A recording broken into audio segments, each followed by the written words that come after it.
Oi pessoal, boa noite. Nós estamos iniciando aí mais um conjunto de atividades de quarentena para a turma do segundo ano, a disciplina de Física. E hoje nós vamos ver questões que foram passadas anteriormente e vamos para a resolução delas, certo? E elas estão diretamente relacionadas ao tópico de introdução à termologia, ok? A primeira questão estava diretamente ligada a sobre os tipos de materiais que são utilizados por nós e que servem como isolantes térmicos ou condutores térmicos. No caso dessa primeira questão, estava sendo perguntado que tipo de material era o menos adequado à situação onde se constroem casas e que se pretende ter um isolamento térmico. Professor, como é que isso acontece?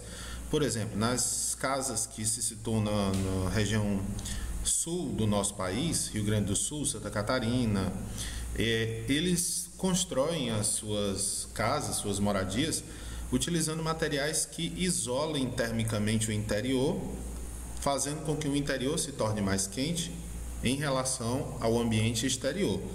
Aqui nós temos situações em que o isopor, madeira, janelas de vidro e cortinas de plástico rígido são excelentes isolantes térmicos. Entre esses materiais, nós teremos um que não se adequa à situação de isolante térmico, no caso, as placas de ferro.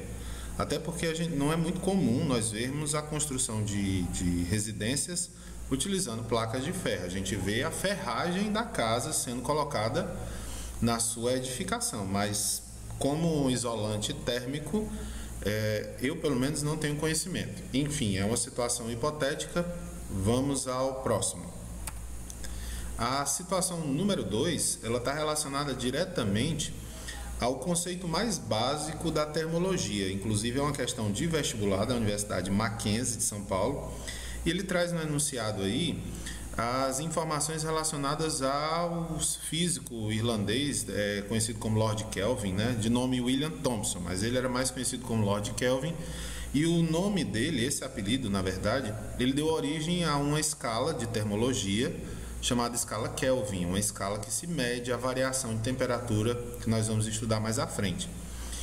E as informações que dizem lá sobre os estudos de Lord Kelvin levam em conta que uma escala de temperatura ela tenta obedecer a uma série de padrões que verifica o grau de agitação das moléculas de um corpo. Então, nós temos basicamente três escalas de termologia, três escalas de medição da temperatura, que são a escala Celsius, Fahrenheit e Kelvin.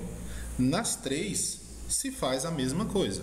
Tenta-se medir o grau de agitação das moléculas de um material. Então, quando esse grau de agitação é maior, significa que o objeto está mais quente.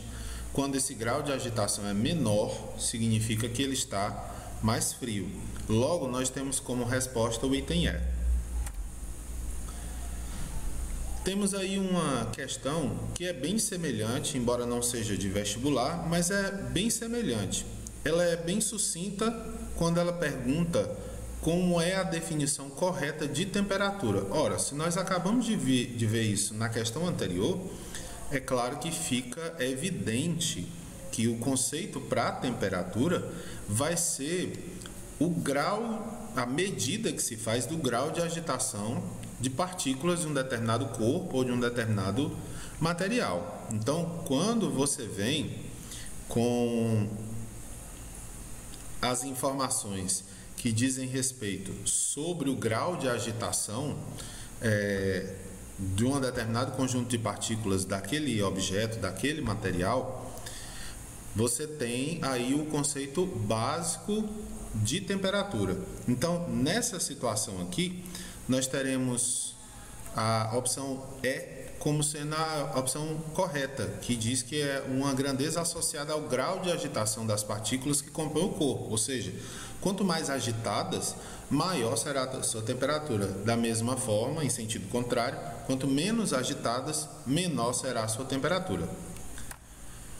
Vou deixando para vocês aqui também sobre os conceitos iniciais duas questões embora estejam com uma pequena falha de edição, mas são duas questões, tá? Errei apenas aqui na numeração da questão, mas isso não interfere na sua elaboração, que estão ligadas diretamente ao conceito inicial de termologia, mais especificamente sobre a questão do que é o calor.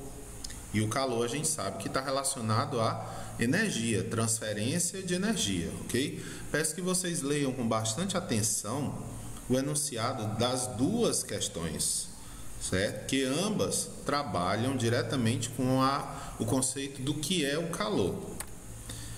A segunda questão, como eu havia falado, também está ligada a essa situação do estudo sobre o conceito de calor.